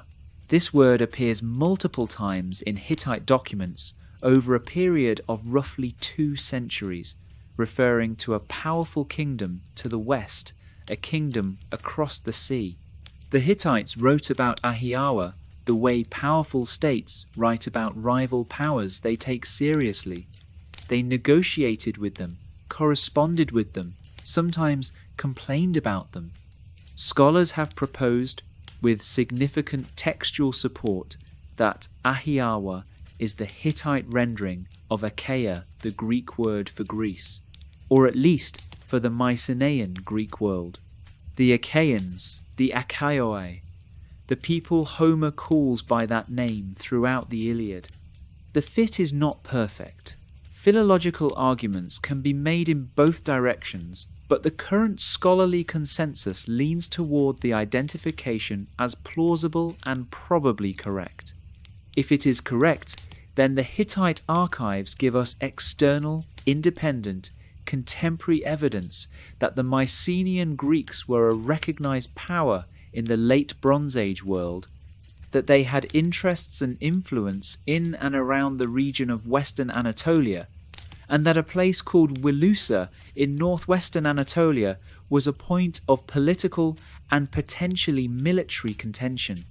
This does not prove that the Trojan War happened. It does not prove that there was a Helen or an Achilles or a wooden horse. What it does is something arguably more interesting. It suggests that there was a real geopolitical conflict or series of conflicts in the region and period of the legendary war. And it suggests that the conflict might have been about something rather different from a stolen queen. If you strip away the divine machinery, the golden apple, the judgment of Paris, the oath of Tyndareus, and ask what might have actually driven a major military expedition from the Greek world to northwestern Anatolia in the late Bronze Age, the answers that historians and archaeologists suggest are considerably more prosaic and considerably more recognizable to anyone who has paid attention to how wars actually start. Trade, resources, control of sea routes. The site of ancient Troy, ancient Hisarlik, occupies a position of remarkable strategic and commercial importance. It sits near the southern entrance to the Hellespont, the narrow strait that connects the Aegean Sea to the Propontis and then to the Black Sea. This strait, the same one that Xerxes crossed on his famous bridge of boats when he invaded Greece in 480 BCE, the same one that Alexander the Great crossed in the other direction when he began his conquest of Asia, was the gateway to the grain-rich lands around the Black Sea. In the Bronze Age, the wind patterns in this region were predominantly from the north. Ships sailing from the Aegean into the Hellespont, heading for the Black Sea and its resources, frequently had to wait for favourable winds. They would anchor, sometimes for weeks, in the bay near the Trojan coast. The city that controlled that anchorage, that collected tolls, that provided provisions, that could grant or deny passage, would have been enormously wealthy and enormously powerful. Troy controlled that anchorage. The Mycenaean Greeks were a seafaring, trading, raiding culture. They were interested in grain, in metals, in the resources that came from the Black Sea region. A city that sat at the gateway to all of that, and that charged for the privilege of passing through, would have been both enormously valuable as an ally and enormously irritating as an obstacle. Herodotus, writing in the 5th century before the Common Era, had his own pragmatic theory about Helen. He suggested, drawing on what he presented as Egyptian sources, that Paris brought Helen to Egypt, not Troy, and that she spent the duration of the entire war in Egypt, while the Greeks and Trojans fought over a woman who was not even there. The Trojans, he argued, could not hand Helen back because they did not have her. They kept saying so, but the Greeks did not believe them, and the Greeks, not believing them, kept fighting. This is Herodotus being Herodotus skeptical, looking for rational explanations behind mythological claims. His Egyptian sources cannot be verified. But the theory has a pleasing quality. 10 years of war, tens of thousands of deaths, the destruction of one of the great cities of the ancient world, and the woman everyone was fighting over was not even there. What is the truth? Probably something like this. There was a real city at Hisarlik that was destroyed by violence around 1180 before the Common Era. There were real Mycenaean Greeks who were a regional power with interests in western Anatolia. There was real political and possibly military conflict between the Mycenaean world and the kingdom or city-state in the Troad region. Over centuries of oral transmission, the accumulated memory of this conflict, or possibly several conflicts, was shaped into a narrative. The narrative needed a cause, and love and beauty and stolen women are more compelling causes than trade disputes and toll roads. The narrative needed heroes, and the heroic tradition of the Greek world provided them. And eventually, sometime in the 8th century before the Common Era, a poet we call Homer, or a tradition of poets working in his name, shaped all of this into the Iliad and the Odyssey. Whether Homer knew how much was history and how much was story, we cannot know. Perhaps by his time, the distinction had ceased to matter. The war was real in the only sense that ultimately matters. It had become the foundational story of an entire civilization. I should note, because intellectual honesty requires it, that not all archaeologists agree about any of this. The identification of Troy 7a as the Homeric Troy is a scholarly consensus, but it is not unanimous. There are researchers who argue for Troy 6 despite the earthquake evidence, suggesting that a fire could have followed seismic damage. There are researchers who argue that neither layer fits particularly well, and that the correlation between the archaeology and the mythology is too loose to be meaningful. The identification of Ahiawa with the Achaeans is also contested, though less so than it once was. The identification of Wilusa with Ilion is similarly debated at the edges. What almost nobody in serious academic study argues anymore is that there was absolutely nothing behind the legend. The discovery of the Hittite archives, the excavations at Hisarlik, the broader archaeological picture of the late Bronze Age Eastern Mediterranean, all of this has shifted the conversation. The question is no longer whether there is any truth in the tradition. The question is how much, and of what kind. And that question, as of today, does not have a definitive answer. The Bronze Age collapses badly. Records are scarce. The Mycenaean Linear B script, which has been deciphered, recorded administrative and economic information, but not narratives. There are no contemporary Greek written records of the Trojan War from the time it supposedly happened, because the Greeks of the time did not have a script capable of writing extended narrative. History has a way of being more complicated than the stories we tell about it, and less dramatic and more human, and simultaneously more interesting for all of that. Chapter 4. The Long Shadow After Troy. The Greeks burned Troy. They took the women. They loaded their ships with plunder. They made offerings to the gods, or some of them did, and they set their sails for home, and almost none of them had an easy journey back.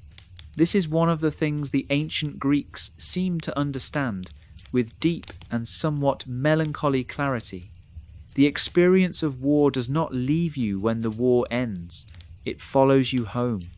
The men who went to Troy had been away for 10 years. They had done terrible things. Some of them had done things that offended the gods.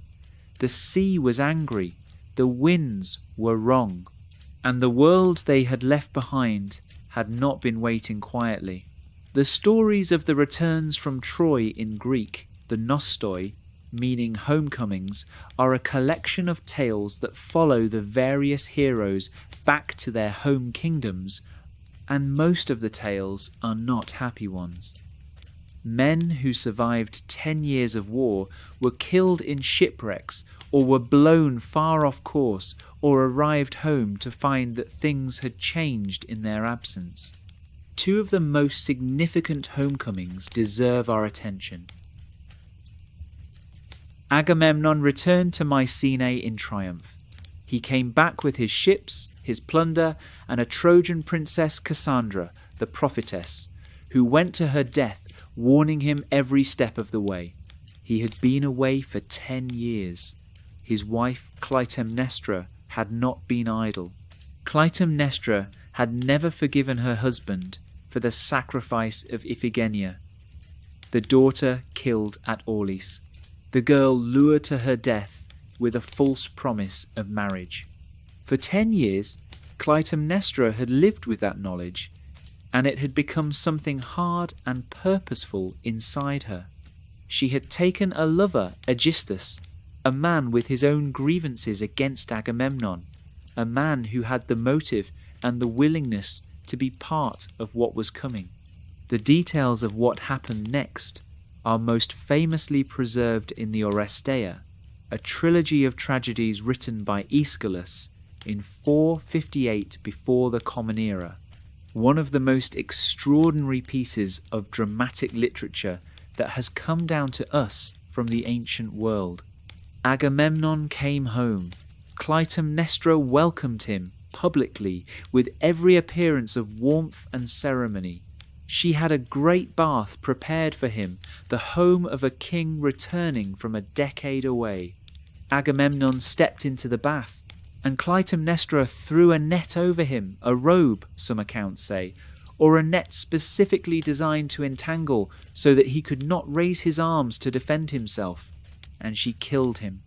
She killed Cassandra too, outside the palace, having brought her inside under the pretense of welcome. Agamemnon, who had sacrificed his daughter and stolen another man's wife and led 10 years of brutal war, died in his own bathtub, trapped in a piece of cloth, killed by the woman he had wronged.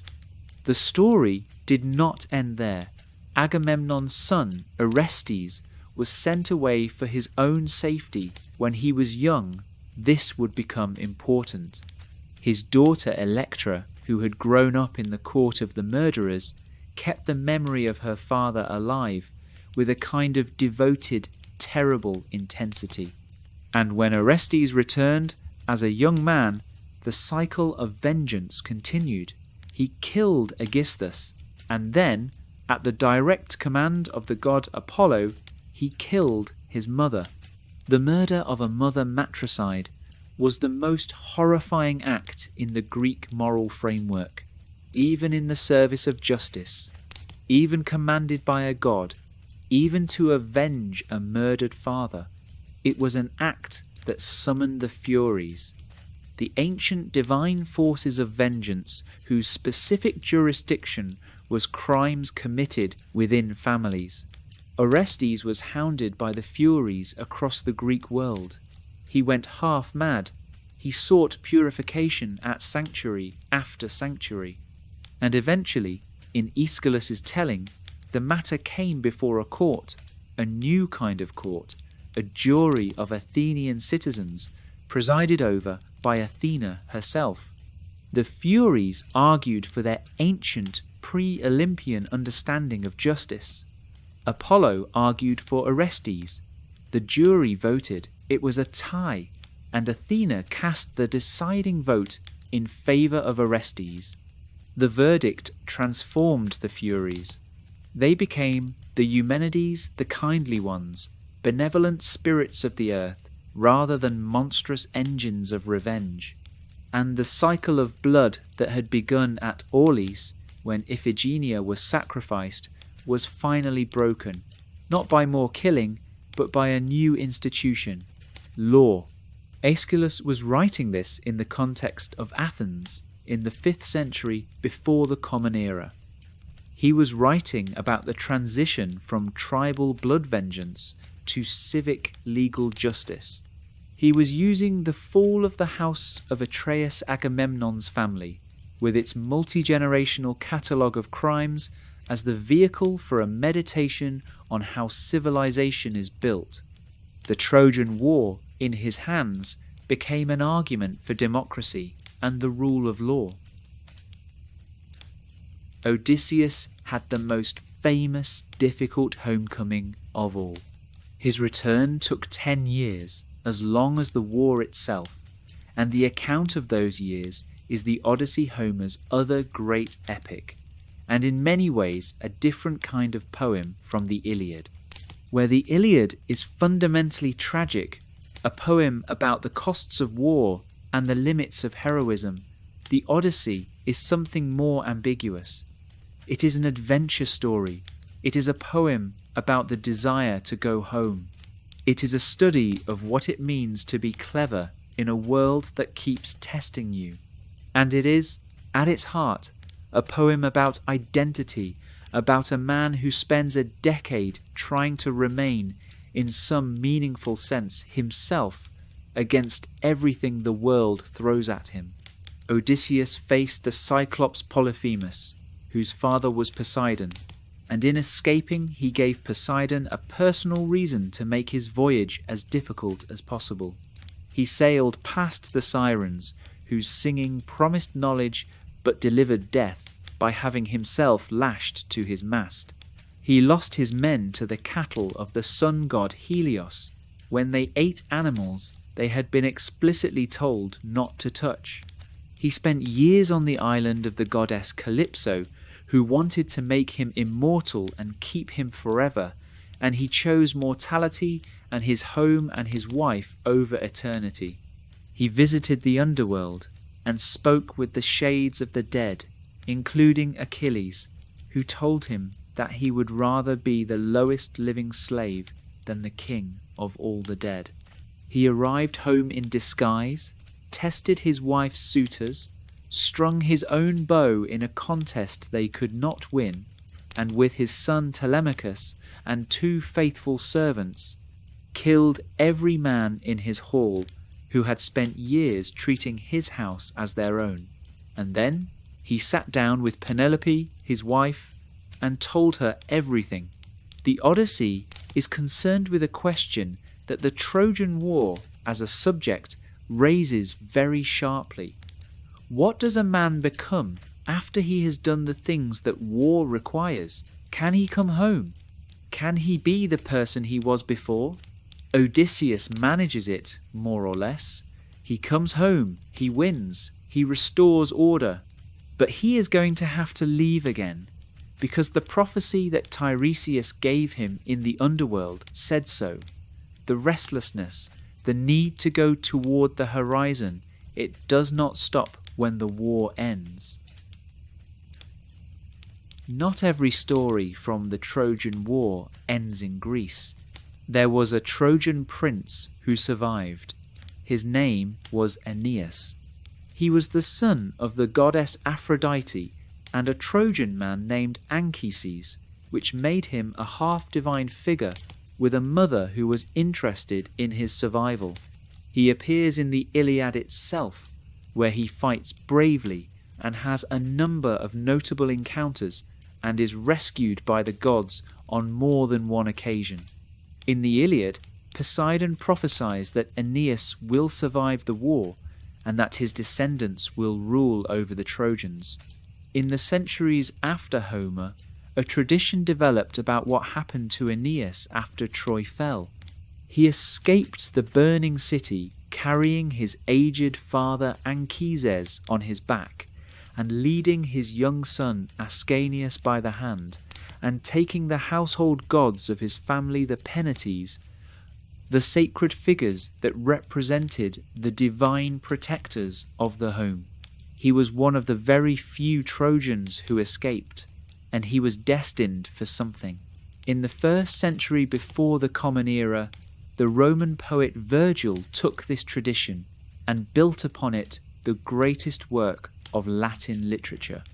The Aeneid is Virgil's account of Aeneas's journey from the ruins of Troy to the shores of Italy, where he would found the lineage that would eventually produce Romulus and Remus, and from them Rome.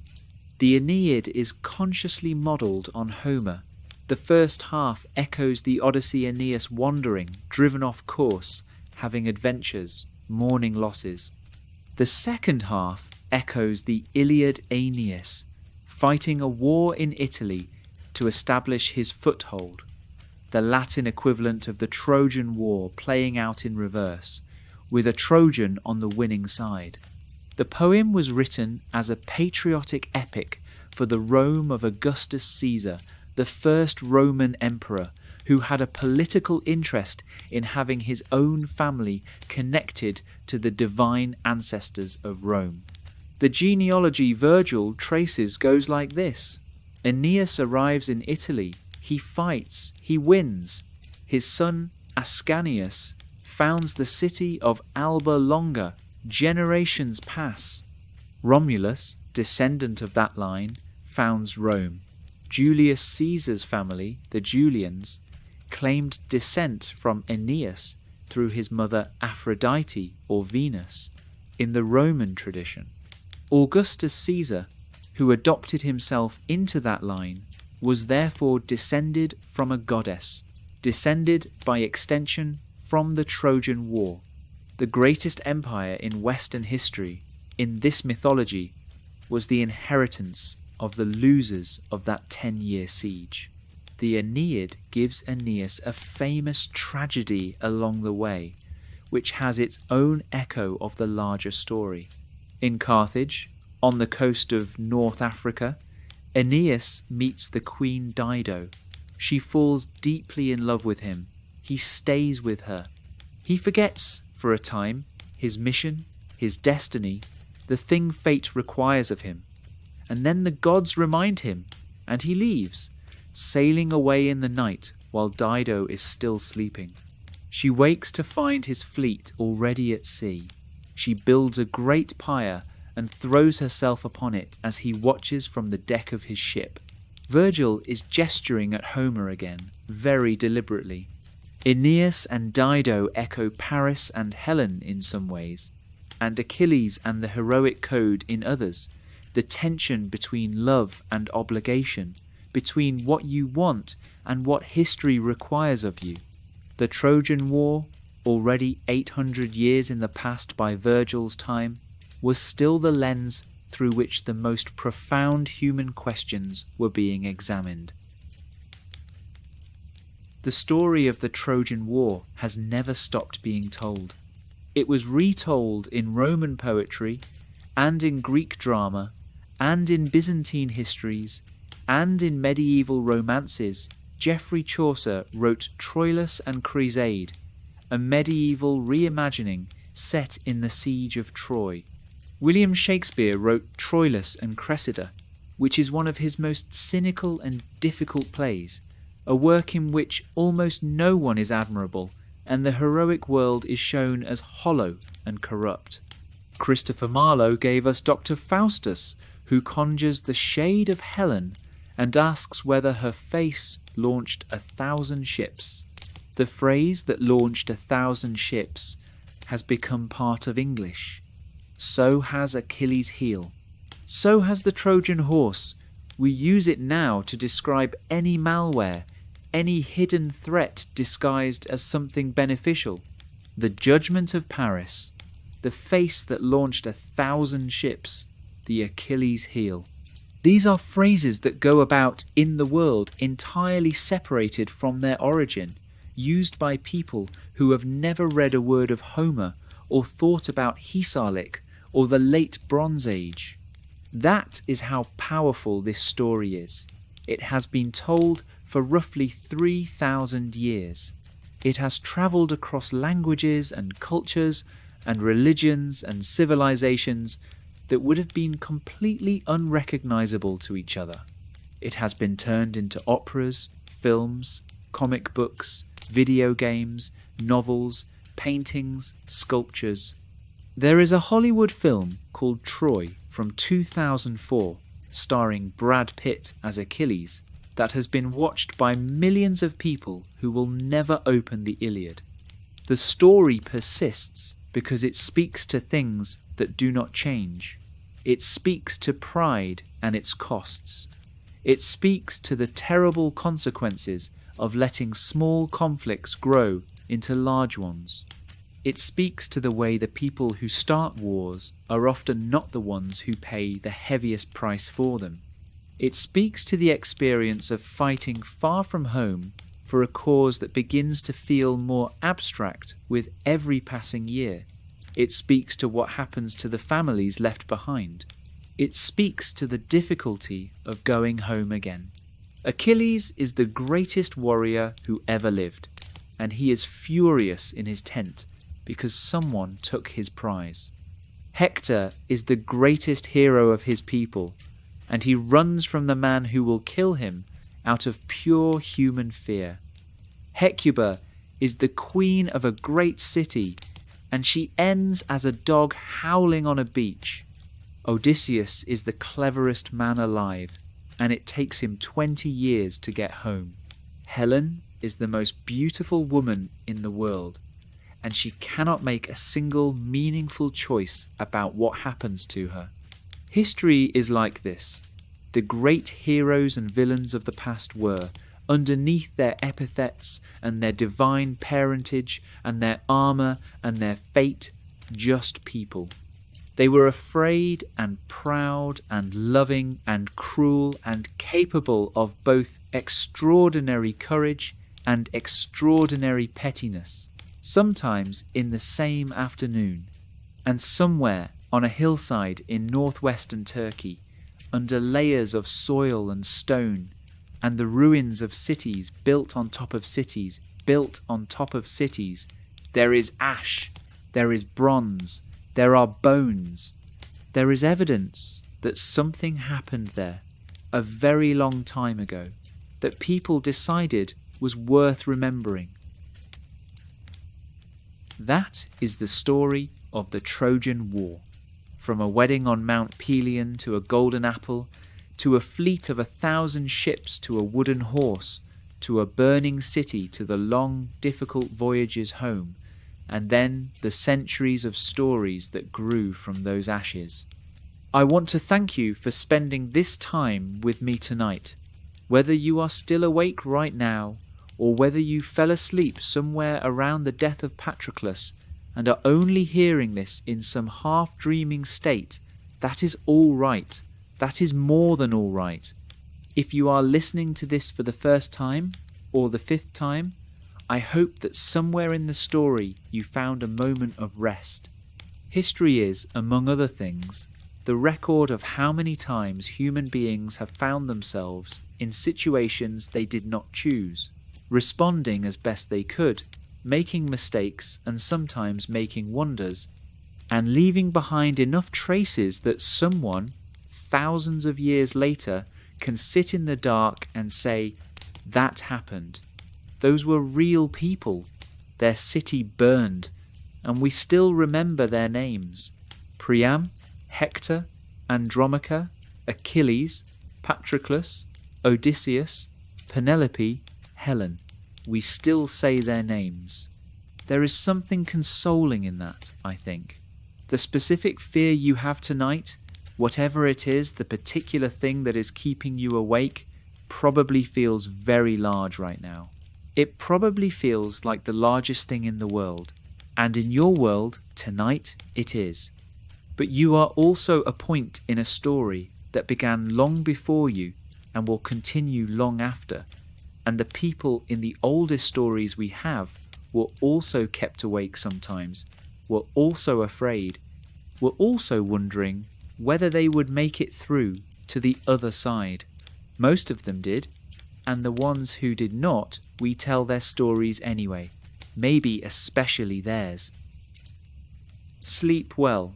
I will be here when you need another story. This has been Sleepless History.